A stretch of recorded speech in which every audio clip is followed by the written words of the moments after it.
ভাইরা বাবাজিরা, একজন মহিলা বাবা জাহাজ করে যাচ্ছিল নদী পথে। বাবা হঠাৎ বাবা জাহাজটা তুফানে ওই জাহাজটা কিন্তু ডুবি হয়ে যায়। আল্লাহর কি মহিমা! ওই মহিলা ওই জাহাজ থেকে একটা তক্তা পেয়েছিল বাবা, ওই তক্তায় ভেসে গেল মহিলা। বাবা নদীতে ভেসে ভেসে বেড়াতে লাগলো, একা পাশে কেউ নেই। আল্লাহর কি শান! ওই তক্তায় বসে বাবা সন্তান প্রসব করলো। ও ভাইরা বাবাজি, কি বলবো! আমার আল্লাহ পাক দেখে বলেন, আজরাইল গো, ওই যে মেয়েটা নদীতে তক্তায় ভাসছে, যাও যাও, চলে যাও, চলে যাও, ওই মহিলার জাহানটা কবজা করো। আল্লাহর মালাকুল মউত চলে এলেন, এসে তাকে অবাক। বাবা দুদিনের একদিনের বাচ্চা বাবা তক্তায় শোয়ানো আছে। আমার আল্লাহ অর্ডার করেছে ওই বাচ্চার মার জাহানটা কবজা করতে হবে। আজরাইল আল্লাহর অর্ডার নিয়ে যখন এসেছে, কবজা করতেই হবে। তাই বড় দুঃখ পেয়েছিলেন, বড় ব্যথিত হয়েছিলেন। আল্লাহ গো, আজকের এক দুদিনের বাচ্চা, আমি বাচ্চার মার জাহানটা কবজা করব, কিন্তু বাচ্চার অবস্থা কি হবে?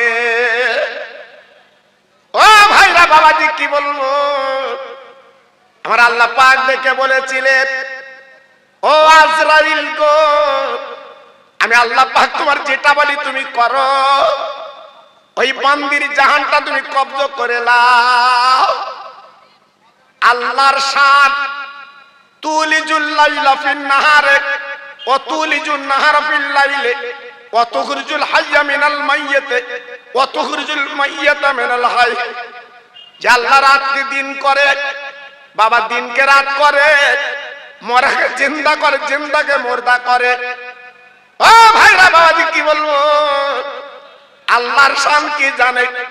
ওই বাচ্চার মার জাহান যখন কবজা করলো, ওই বাচ্চাকে তক্তায় বনে আছে। আল্লাহর কি ইচ্ছা, মা জননী বাবা নদীতে পড়ে গেল, আর বাচ্চা কিন্তু ভাসতে লাগলো। আল্লাহর কি শান! আল্লাহ দেখি বলছে, আজরাইল গো, আমার ক্ষমতাটা দেখো, আমি কি না করতে পারি তাকে দেখো। ও ভাইরা বাবাজি, কি বলবো! ওই কচি বাচ্চা তক্তাটা ভাসতে ভাসতে একটা কিনারায় লেগে যায়।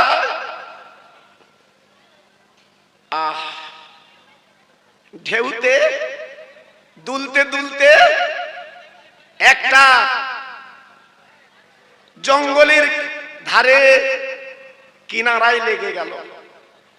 আল্লাহর কত বড় শান দেখে! আল্লাহ কিনা করতে পারে দেখে। আব্বাজান, ভাইজান গো, আমি একটা জ্বলন্ত কথা বলছি, আল্লাহর ক্ষমতার কথা বলছি। আল্লাহ কিনা করতে পারে। হঠাৎ একটা বাঘ, বাবা হঠাৎ বাঘ বাচ্চা প্রসব করেছে। বাবা আমার আল্লাহ বাঘকে হুকুম দিলেন, বাঘ ওই নদীর কিনারায় ধারে যে তক্তায় বাচ্চাটা আছে, ও বাঘ তুমি তুলে নেবে তোমার পেটের বাচ্চা, আর নদীতে ভাসা বাচ্চা তুমি বাঘ দুগ্ধ দেবে। আল্লাহর শান, আল্লাহর মহিমা, আল্লাহর ইরাদা।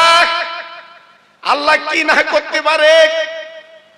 আজকের ফিলিস্তিন একজন মহিলা বাড়ি বসে সংবাদ পেল, দুটো বাচ্চা বেঈমান ইসরায়েলের বোমে দুটো কলিজার টুকরা বাচ্চা শহীদ হয়ে গেছে।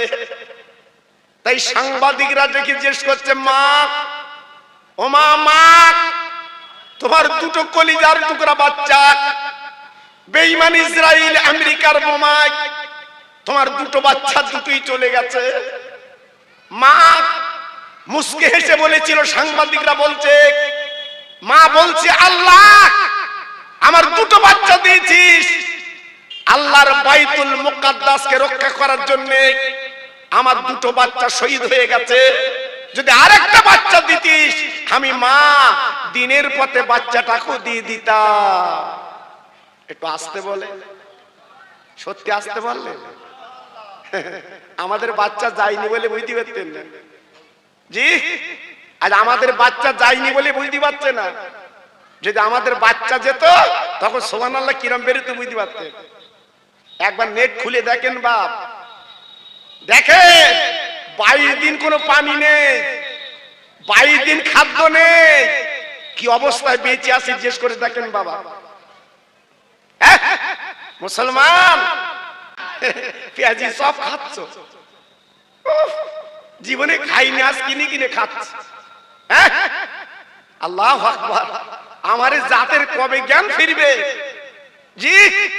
এত বড় মাহফিল, রাস্তায় পেঁয়াজি কিনে খাচ্ছে। আর ফিলিস্তিন মুসলমানরা আজকে 22 দিন পানি পাচ্ছে না, খেতে পাচ্ছে না। হায় হায় মুসলমান, আমরা আছি কোথায় জি? এজন্য বলছি বাবা, আর বড়াই করো না। কালকে যে ঝড় দেখলো, এদিকে হয়তো বুঝতে পারছেন না, অন্যদিকে ঝেড়েছে বাবা। মাত্র 6 মিনিট একটুখানি আল্লাহ পাক দিয়েছে। আজকের নেট খুলে দেখো জি, আল্লাহু আকবার, বড় বড় গাছগুলো শুয়ে পড়েছে, সকালবেলা বালি দিয়েছে সব জি।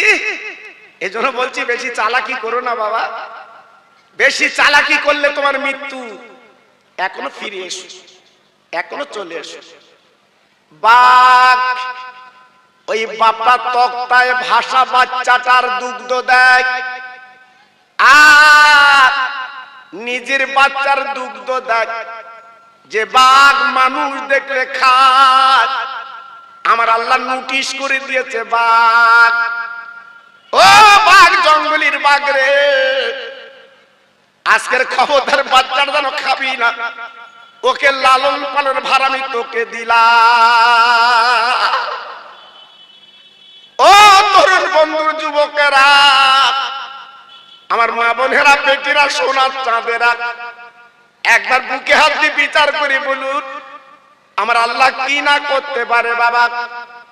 সেই ছেলেটা দিনের পর দিন ওই বাঘের দুধ খেয়ে বড় হলো, বিশাল আকারের সম্পত্তির মালিক হয়ে গেল।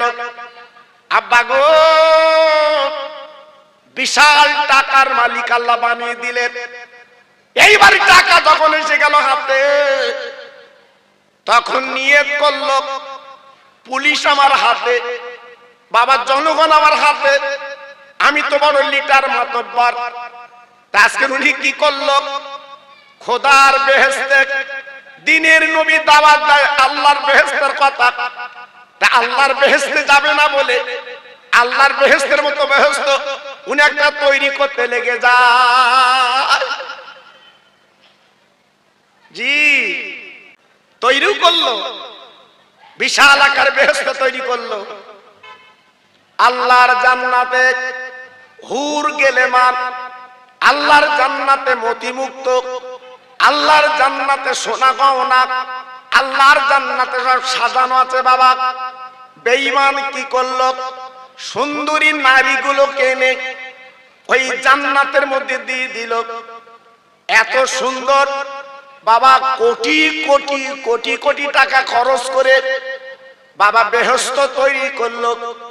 আমি খোদার বেহেশতে যাব না, আমি নিজে বেহেশত তৈরি করব।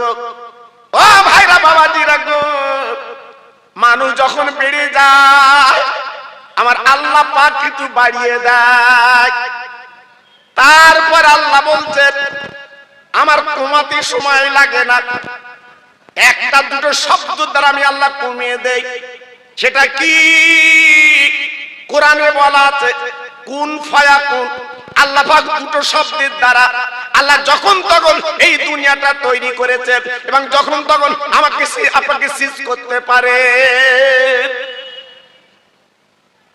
জি, এত মণিমুক্ত, এত হীরো কাঞ্চন, এত সোনা, বেহেশত তৈরি হয়ে গেল, সব রেডি।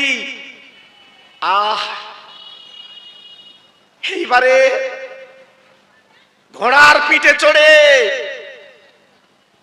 নিজের বেহেশত উদ্বোধন করবে। লোকজন খবর দিয়ে বিশাল আকারে আমি আমার বেহেশত তৈরি করেছি, ঢুকবো, তোমাদের সব দাউদ। জি, সব মেয়ে ছেলে বেটা ছেলে ভিড় করেছে, দেখবে প্রথম দরজা খুলবে। জি, কোটি কোটি মানুষ ভিড় করেছে দেখবে বলে। বেঈমান বিশ্বাসঘাতক ঘোড়ার পিঠে চড়ে এইবারে চলতে লেগেছে, নিজের বেহেশত উদ্বোধন করবে। আব্বাজান কি বলবো, এইবারে যেতে যেতে যেতে যেতে এক পা ওর নিজের বেহেশতের চৌকাটে দিয়েছে, আর এক পা বাইরে আছে। বাবা, ও ভাইরা, বাবাজি কি বলবো, আবার আল্লাহ পাক ডেকে বলেন আজরাইল যা।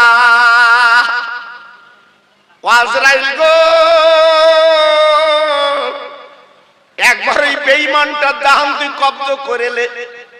খবরদার, এক পা চৌকাটে আর এক পা বাইরে। আমি আল্লাহ বলি যেন পা না তোলে। আল্লাহর ফেরেশতা মালিকুল মউত বাবা ফকির বেশে ছেঁড়া করা জামা গায়ে দিয়ে এইবার চলে এসেছে আপনার ওই বেঈমান জান্নাতের কাছে। যেই পাখানা তুলতে যাবে, হঠাৎ বাবা ঘোড়ার লগামটা টেনে ধরেছে। ওরে বেঈমান, তুই দাঁড়া। আচমকা একটা ছেঁড়া করা পত্তারি দেওয়া মানুষ যদি বাচ্চার ঘোড়ার লগাম যদি টানে, বাচ্চার লোকজন তো কম ছিল না, এইবারে সরিয়ে দিচ্ছে। আমাদের বাচ্চা বেহেশতে যাবে, তুমি বাধা দিচ্ছ কেন? এইবারে ডেকে বলছে, আমার চিনিস, আমার পরিচয় জানিস, এক কদম তুলবি না, এক পা তুলবি না, যেখানে দাঁড়িয়ে আছিস ওইখানে দাঁড়া। আমার নাম মালিকুল মউত। তখনই বুঝতে পেরেছে। তাই মালাকুল মউত বলছে, আমি মালাকুল মউত। আর যাবি কোথায়? ওই বেঈমান বলছে, ও আল্লাহর ফেরেশতা আজরাইল গো, আমি বুঝতে পেরেছি আমার জীবন প্রতিদিন নিভে যাবে, একটুখানি সময় দাও। আমি নিজে মনি মুক্ত দিয়ে আমি মহিলা হুর দিয়ে সাজিয়েছি, একবার আমি ভিতরটা দেখে আসি। ভাইরা গো, ওই বেঈমানটার নাম কি ছিল জানেন? ওই বিশ্বাসঘাতের নাম ছিল সাদ্দাত। ও ভাইরা, বাবাজিরা গো, আজকে নদীতে ভাসছিল একটা তক্তায় বাবা, তার থেকে আল্লাহ তুলে বাবা বাঘের দুধ খাইয়ে বড় করলো। আজকে টাকা পয়সা ধন দৌলত পেয়ে আল্লাহকে ভুলে গেল, আজকে নিজে বেহেশত তৈরি করলো। বাবা, ও ভাইরা, বাবাজি কি বলবো, আল্লাহর বেহেশতে যাবে না বলে বাবা কোটি কোটি টাকা খরচ করে বেহেশত তৈরি করলো, কিন্তু নিজের বেহেশতে যাওয়া হলো না। মালিকুল মউত জানটা কব্জ করেছিল। আল্লাহ পাক দেখে বলেছিল, মালাকুল রে, তুমি তো হাত ভিতর ভাত দিয়েছি পৃথিবীর মানুষের জাহান কব্জ করার জন্য, ভালো ভালো, তোমার কি কোনো দুঃখ কষ্ট লেগেছে? মালাকুল মউত দেখে বলেছিল, আল্লাহ, আমার দুটো জাহান কব্জ করতে কষ্ট হয়েছে। একটা হচ্ছে ওই তক্তার যে মহিলা কচি বাচ্চার সামনে, আল্লাহ গো, আপনি অর্ডার করেছেন, আমি জাহানটা কব্জ করে নিয়েছি। আমি চিন্তা করছিলাম ওই বাচ্চার অবস্থা কি হবে। আয় আল্লাহ, আর দ্বিতীয়বার আমি চিন্তা করলাম বেঈমান জান্নাত তৈরি করলো, বেহেশত তৈরি করলো, কিন্তু বেহেশত ঢোকা হলো না, চৌকার জাহানটা কব্জ করে নিলাম। এই জন্য আমি চিন্তা করছিলাম। আল্লাহ পাক ডেকে বললেন, আরে আমার আজরাইল গো, এই পৃথিবীর জমিনে যারাই বড়াই করবে, অহংকার করবে, আমি আল্লাহ নিশ্চিহ্ন করে দিতে রাজি। এজন্য বলছি বেশি ফাকুর ফুকুর করো না, জি, বেশি লাফালাফি করো না, দিনকাল ভালো না, চতুর্দিক থেকে গুটি আসছে। বিজ্ঞান তাই বলছে, আবহাওয়াবিদরা বলছে যে এবছর খামখেয়ালি ঝড় আর পানি, আবার গরম পড়বে বলছে প্রায় 50 ডিগ্রি সেলসিয়াসের কাছাকাছি, 50 ডিগ্রি সেলসিয়াসের কাছাকাছি এবার গরম পড়বে বিজ্ঞান বলছে। জি, এজন্য বলছি বাবা বেশি লাফালাফি করো না। সাবানের চাঁদ দুটো হাত তুলে আল্লাহর কাছে কেঁদে নিজের জীবনটা পরিবর্তন করে নাও। আল্লাহ তিনি মহান মালিক। যেহেতু কোরআনে বলা আছে তুবু ইলাল্লাহি তাওবাতান নাসুহা, বান্দা তোরা যখন আমার কাছে তওবা করিস, আমি আর পিছনের গুনার দিকে তাকাই না, আমি তোদের জীবনের গুনাহগুলো মাফ করে আমি দরদের কোলে তুলে নেই। জোরে বললেন না? আর একটু চিল্লে বলা গেল না? নারায়ে তাকবীর, নারায়ে তাকবীর। এজন্য বলছি বাবা, সাদ্দাত বেহেশত তৈরি করে ঢুকতে পারলো না, নমরুদ মশার কামড়ে দুনিয়া থেকে চলে গেল। আবু জেহেল, আমার নবীর সবচেয়ে ক্ষতি করেছিল আবু জেহেল। একবার দেখে আসবেন ওর ভিটে বাড়িটা, এই ওর কবরটা দেখে আসবে। এখনো জুতো মারতেছে ওর কবরে, থুতু ফেলছে কবরে। হ্যাঁ, আমার বলতে হুজুর তুমি থুতু ফেলবা না? আমি তো ফেলবো মানে? হ্যাঁ, আল্লাহু আকবার, চিন্তা করতে পারছেন? এজন্য বলছি বাবা, দুনিয়ায় যা করবা ফল তাই পাবা। একটু দরুদ পড়েন জোরে জোরে, আল্লাহুম্মা